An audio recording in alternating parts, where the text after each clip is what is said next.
Ya, Assalamualaikum warahmatullahi wabarakatuh. Nama saya Reksi Aulia Juniarsyah dari kelas B1 sore. Saya ingin memenuhi tugas dari mata kuliah Sosiologi Hukum dan saya akan sedikit menjelaskan tentang paradigma hukum. Di sini, hukum sebagai paradigma yaitu suatu perspektif dasar yang membawa pada kebutuhan untuk melihat hukum sebagai institusi yang mengekspresikan paradigma tersebut yang tidak dapat diabaikan tanpa mengalami gangguan dalam pemahaman mengenai hukum. Karena dengan mengetahui paradigma yang ada di belakang hukum, maka dapat memahami hukum lebih baik daripada tidak mengetahui paradigma hukum tersebut. Di sini ada beberapa, yaitu yang pertama, hukum sebagai nilai, yang kedua, hukum sebagai ideologi, yang ketiga, hukum sebagai institusi, dan yang keempat, hukum sebagai rekayasa sosial. Sini, hukum sebagai nilai. Salah satu paradigma hukum adalah nilai, sehingga hukum dapat dilihat sebagai sosok nilai, yaitu sebagai perwujudan nilai-nilai yang mengandung arti bahwa kehadiran hukum adalah untuk melindungi dan mengajukan nilai-nilai yang dijunjung tinggi oleh masyarakat. Nah, di sini ada parameter gagalnya hukum sebagai nilai atau norma. Beberapa, yang pertama, kegagalan untuk mengeluarkan aturan. Nah, ini adalah suatu sistem hukum harus mengandung aturan-aturan. Nah, selanjutnya, kegagalan untuk mengumumkan aturan tersebut kepada publik. Itu aturan yang telah dibuat harus diumumkan. Selanjutnya, kegagalan adalah menyalahgunakan perundang-undangan yang berlaku surut. Selanjutnya, kegagalan karena membuat aturan-aturan yang saling bertentangan. Yang selanjutnya, kegagalan karena menuntut dilakukannya perilaku di luar kemampuan yang diatur. Selanjutnya, saya akan menjelaskan tentang hukum sebagai ideologi. Hukum sebagai lembaga normatif adalah merupakan bagian dari proses sosial yang lebih besar dan merupakan penekanan dari hubungan-hubungan yang berlangsung dalam masyarakat. Hukum tidak otonom, di mana analisis mengenai materi ideologi hukum merupakan salah satu topik sentral teori hukum dewasa ini. Di sini dari Karl Marx mengemukakan atau menjelaskan pendapatnya bahwa hukum adalah tatanan peraturan untuk kepentingan kelas orang berpunya dalam masyarakat yang menjadi paradigma ideologi dalam perumusan hukum. Menurut Marx, di sini bahwa ideologi merupakan suatu kompleks pendapat atau pernyataan dalam bentuk suatu pemihakan kepada nilai-nilai tertentu mengenai pernyataan yang dipegang oleh suatu golongan yang berkuasa. Yang dalam analisis tersebut, hukum mencerminkan ideologi kaum borjuis. Nah, hukum sebagai ideologi, paradigma ideologi dalam hukum dapat dijumpai dalam bidang hukum kontrak. Sebagaimana lazim dikenal sekarang adalah produk dari abad ke-19, di mana pada abad ke-18 kontrak bukan merupakan hasil dari persetujuan individual, melainkan implementasi praktis kebiasaan dan kaidah tradisional.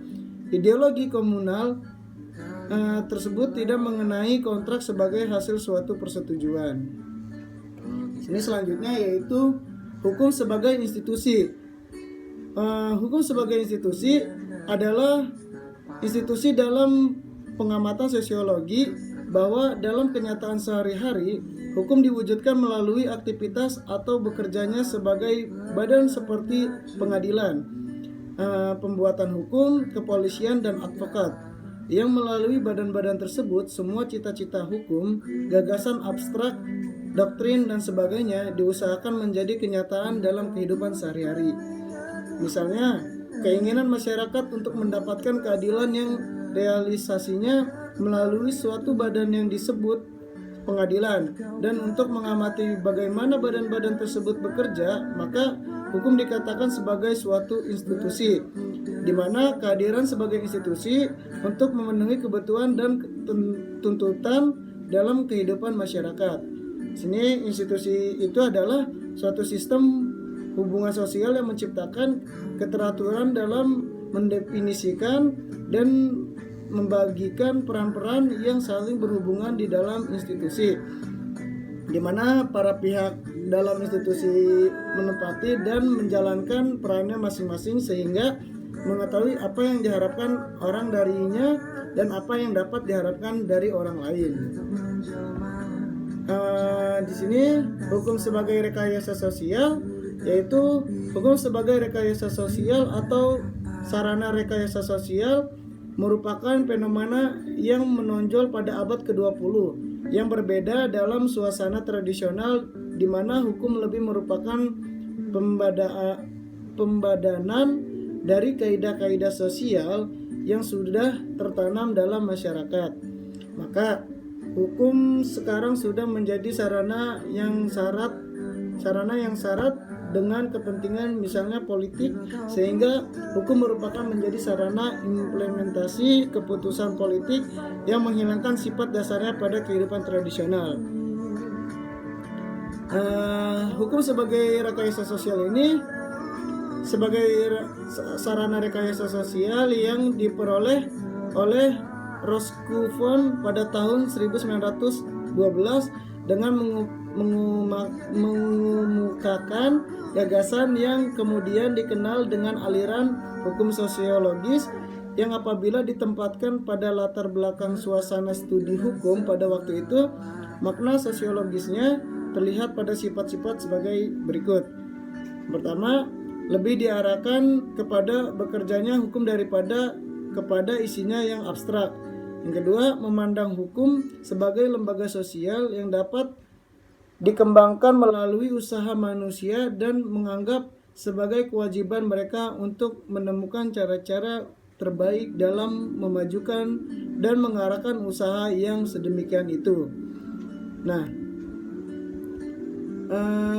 di sini hukum sebagai rekayasa sosial ini mengkaji pengguna hukum untuk merekayasa masyarakat juga akan membawa pada pembahasan tentang kemampuan dan batas-batas kemampuan hukum untuk melakukan rekayasa tersebut. Beranjak dari kajian sosiologi, maka tindakan-tindakan yang dilakukan dengan sengaja tidak selalu mampu mengidentifikasikan dengan baik dan tuntas semua fungsi yang ada pada sarana yang dipakai untuk melakukan tindakan rekayasa tersebut. Mungkin itu penjelasan tentang paradigma hukum dari saya. Kurang lebihnya saya mohon maaf. Sekian dan terima kasih. Wassalamualaikum warahmatullahi wabarakatuh.